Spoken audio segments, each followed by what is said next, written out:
I stood in the doorway of our new home, the home that Richard and I had dreamt of for years. My heart swelled with pride at the thought of the life we were about to start here. The house was still echoing with the sounds of emptiness, waiting to be filled with our laughter and memories. But that dream was about to be shattered in a way I never could have imagined. As I unpacked a box in the kitchen, I heard the doorbell ring. "I'll get it," I called out, wiping my hands on my apron. I opened the door expecting to see a neighbor or maybe a delivery person. Instead, there stood a young woman, probably in her mid-20s, with a confident air about her. "Hello, can I help you?" I asked, puzzled. Before she could answer, Richard appeared behind me. "Ah, you're here. Come in, Isabella," he said cheerfully, brushing past me to welcome her inside. Confused, I followed them into the living room. "Richard, who is this?" I asked, trying to keep my voice steady. "Emma, meet Isabella. She's my girlfriend," he said, as casually as if he were talking about the weather. I felt the ground beneath me shift. "You're what?" I managed to choke out, my voice trembling. Isabella looked around the house, commenting on everything with an ease that made my stomach churn. "It's a lovely house. The kitchen is so spacious, and oh, look at those big windows." Richard beamed at her. "I'm glad you like it. Emma, isn't it great that Isabella approves of our new home?"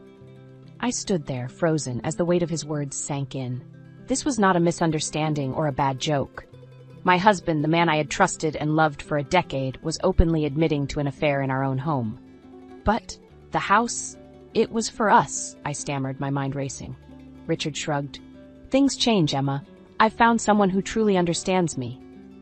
Isabella laughed, a light, carefree sound that felt like a slap in my face. "Oh, don't be so dramatic, Emma. It's just life, you know." Their words cut through me, but they also ignited a fire within me. I wasn't going to be the victim in this cruel play of fate. "You think you can just replace me? In my own house?" I said, my voice gaining strength. Richard looked at me, his expression cold. "It's not just your house anymore, Emma. It's ours." I knew then that this was not the end of my story. It was the beginning of a battle for my dignity, my home, and my future. A battle I was determined to win. Leaving Richard and Isabella in the living room, I retreated to the sanctuary of my bedroom, the walls of which seemed to mock me with their newly painted cheerfulness. As I sat on the edge of our bed, now just a piece of furniture in a house that no longer felt like mine, the reality of Richard's betrayal sank in. Tears streamed down my face, not just for a lost marriage, but for the life I thought I had. The next few hours were a blur. I packed a suitcase with mechanical movements, my mind numbed by shock. Each item I placed inside felt like a piece of my heart being torn away. I couldn't bear to stay in the house a moment longer. Arriving at my parents' house was like stepping into a different world. The familiar warmth and comfort contrasted sharply with the cold betrayal I had just left behind. My mother opened the door, her face lighting up with joy, which quickly turned to concern when she saw the suitcase and my tear-streaked face. "Emma, what happened? Why are you here with your suitcase?" she asked, her voice filled with worry. I tried to speak, but the words wouldn't come. The dam of emotions I had been holding back broke, and I collapsed into her arms, sobbing uncontrollably. She led me inside, her presence a soothing balm to my shattered soul. It wasn't until much later, when my sobs had subsided into sniffles, that I managed to recount the day's events. I told her about Isabella, about Richard's betrayal, and the painful realization that my marriage was a lie. My mother listened in silence, her eyes reflecting the storm of emotions I felt. Anger, sorrow, disbelief, they all flickered across her face as she processed what I had said. "When did it start, Emma? Did you have any suspicions?" she finally asked. I shook my head, feeling a fresh wave of pain. "I don't know, Mom. I thought we were happy. I was so blind." She took my hand, squeezing it gently. "You're not blind, Emma. You trusted the man you loved. There's no shame in that." Her words were a small comfort, but they couldn't quell the storm raging inside me. I felt betrayed, humiliated, and above all furious. The image of Richard and Isabella laughing and planning their future in the house that was supposed to be ours filled me with a burning desire for revenge. "What are you going to do, Emma? Are you going to let them get away with this?" my mother asked, her voice firm. I looked up, meeting her eyes. In them, I saw a reflection of the determination growing within me. No, Mom. I won't let them get away with this. Richard and his lover will pay for what they've done. The following weeks were a whirlwind of legal consultations and late-night strategy sessions with my mother. We pored over property laws and divorce statutes, seeking loopholes and strategies to turn the tables on Richard. My mother, once a paralegal, became my ally in this battle of wits and law. I returned to the house unannounced, my resolve as solid as the walls around me. Richard and Isabella were in the living room, their laughter echoing through the hallway. They froze as I stepped in, their expressions a mix of surprise and irritation. "Emma, what are you doing here?" Richard asked, his tone dismissive. "I came to talk about the house and our divorce," I said firmly, my eyes never leaving his. Isabella scoffed. "Still hung up on that, are you? Move on, Emma." Ignoring her, I focused on Richard. "This house is in my name. Legally, you have no claim to it." Richard's face hardened. "We built this house together, Emma. I have every right to it." "But legally, you don't," I countered, feeling a surge of confidence. "And as for the divorce, I'll make sure it reflects your infidelity." Isabella laughed, a harsh sound that grated on my nerves.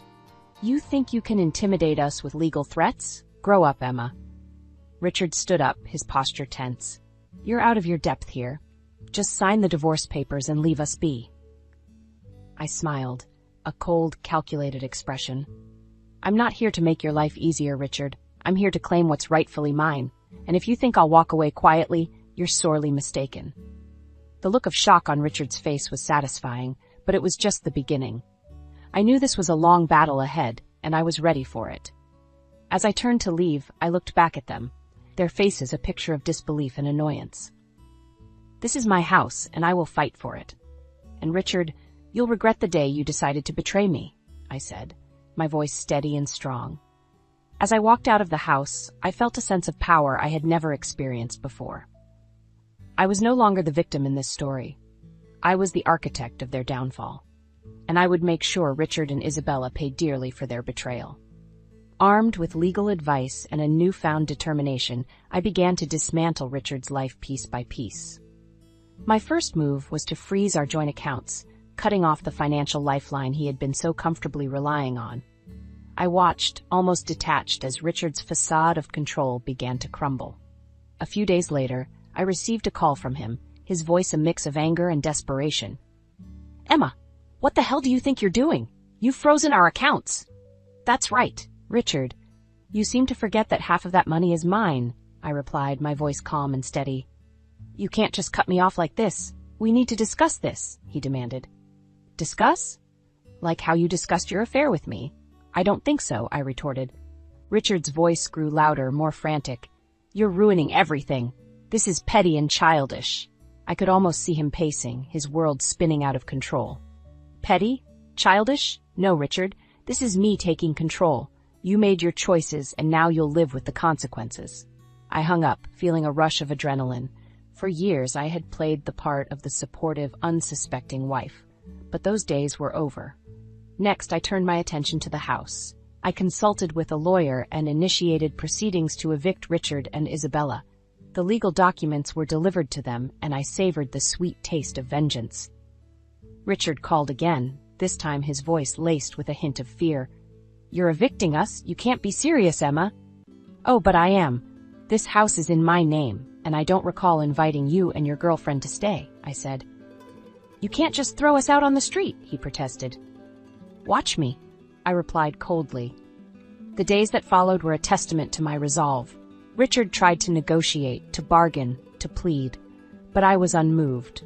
My heart had turned to stone against the man who had betrayed me so callously. The day of the eviction arrived, and I stood outside the house as Richard and Isabella left, their belongings in tow.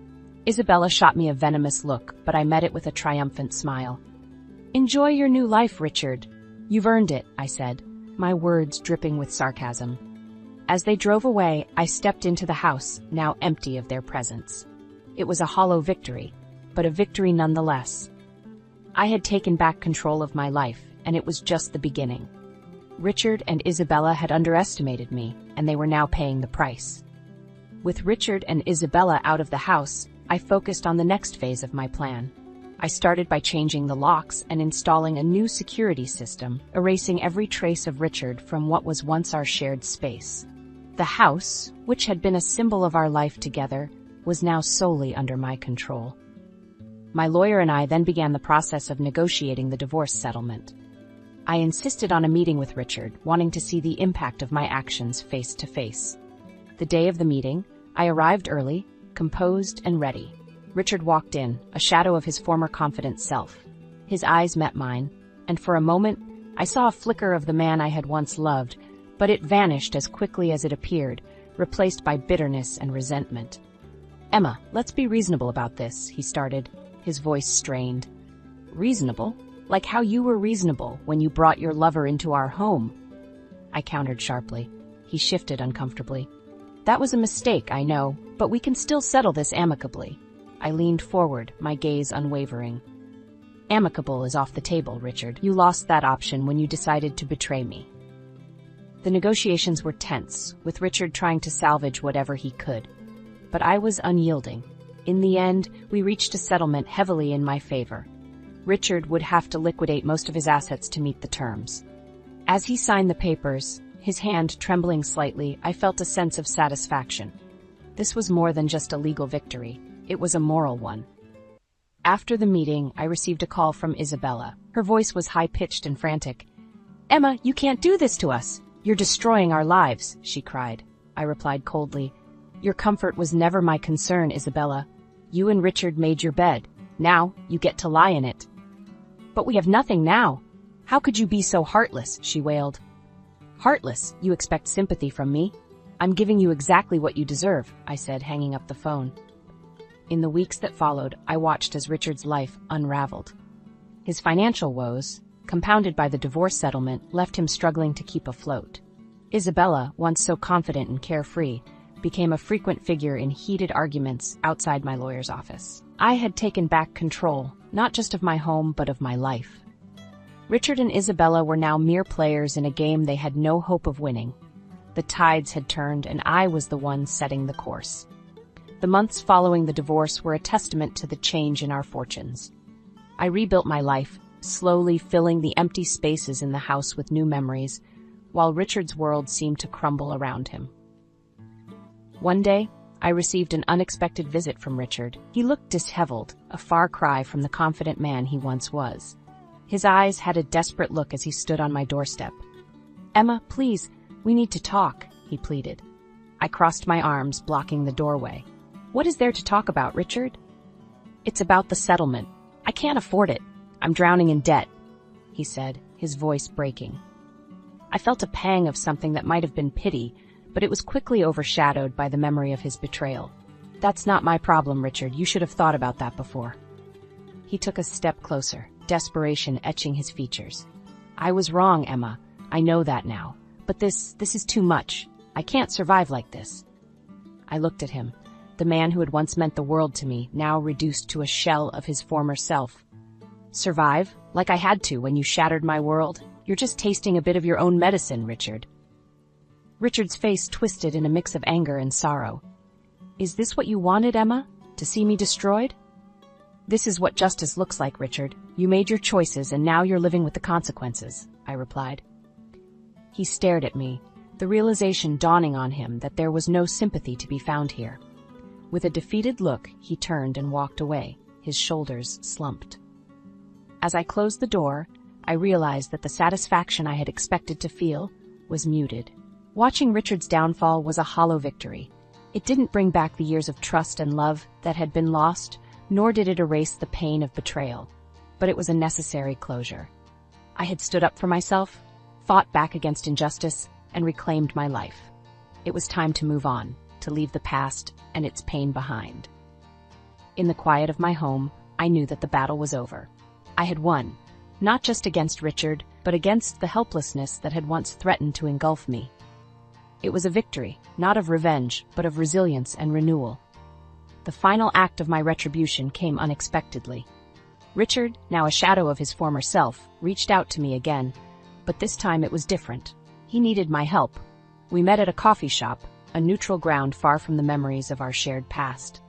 Richard was late, and when he arrived, he looked more haggard than ever. "Emma, I'm in trouble," he said without preamble, his voice laden with a fatigue I hadn't heard before. I raised an eyebrow, sipping my coffee. "Trouble? What kind of trouble?" It's Isabella.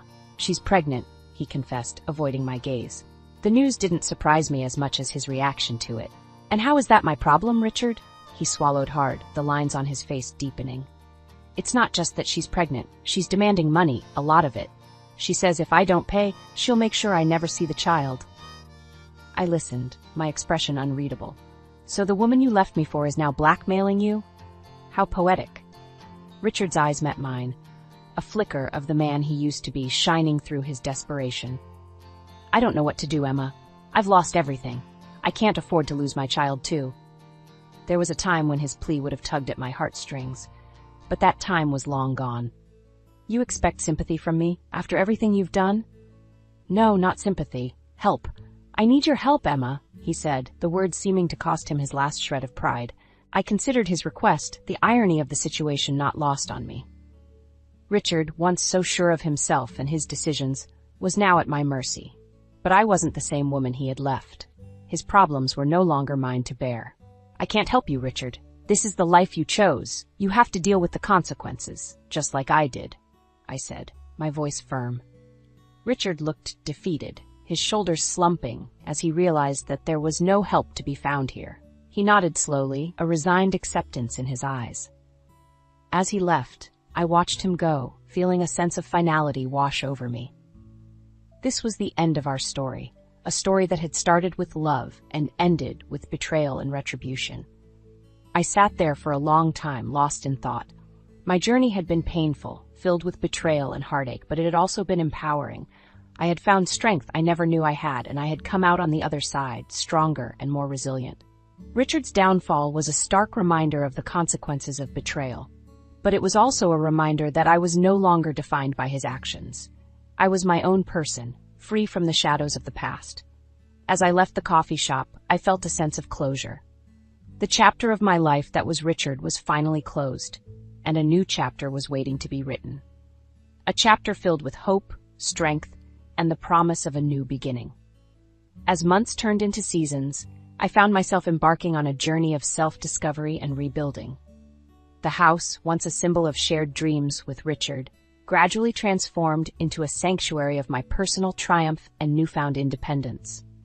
One evening, as I sat in the living room surrounded by the new decor that reflected my tastes, the doorbell rang. Hesitantly, I opened the door to find Isabella standing there. Her appearance drastically changed. Gone was the confident, carefree woman. In her place stood someone who looked defeated and weary. "Emma, I need to talk to you," she said, her voice lacking its former haughtiness. I was taken aback but composed myself quickly. "What do you want, Isabella?" She took a deep breath, her eyes not meeting mine. "I made a mistake, a big mistake. Richard's left me, and I'm alone with a baby on the way. I have nowhere to go." The irony of her standing on my doorstep, seeking help, was not lost on me. "And you think I'm the person to help you? After everything?" Isabella's eyes filled with tears. "I know I have no right to ask you for anything, but I'm desperate. I've lost everything." I looked at her, seeing in her the reflection of the pain and betrayal I had once felt. But where Richard had ignited a fire of retribution in me, Isabella's plight stirred a different emotion. "Isabella, the choices we make define us. You made your choice when you got involved with a married man," I said, my voice steady. She nodded, a tear rolling down her cheek. "I know, and I'm paying for that choice now. I didn't know where else to go." I sighed, feeling a sense of closure and compassion that surprised me. "I can't change the past, Isabella, nor can I forget it, but I believe in second chances. I'll help you, but not because of Richard or our past. I'm doing this for your child, who shouldn't suffer for our mistakes." Isabella looked up, a glimmer of hope in her eyes. "Thank you, Emma. I don't know how to repay you." I shook my head. "You don't owe me anything. Consider this a new start for both of us." As she left, I closed the door and leaned against it, feeling a weight lift off my shoulders. Helping Isabella was the final step in letting go of the bitterness and pain. It was a gesture not of forgiveness but of release. Standing in my home, I realized that I had not only survived the storm but emerged stronger. I had faced betrayal, fought for justice, and found a way to move forward with grace and dignity. I walked to the window, looking out at the night sky. The stars seemed to shine a little brighter, and I felt a sense of peace. The chapter of revenge had closed, and a new chapter of hope and resilience had begun. In that moment, I knew that no matter what the future held, I was ready for it. I had reclaimed my life, my home, and my identity. And with that knowledge, I stepped into the future, unburdened and free.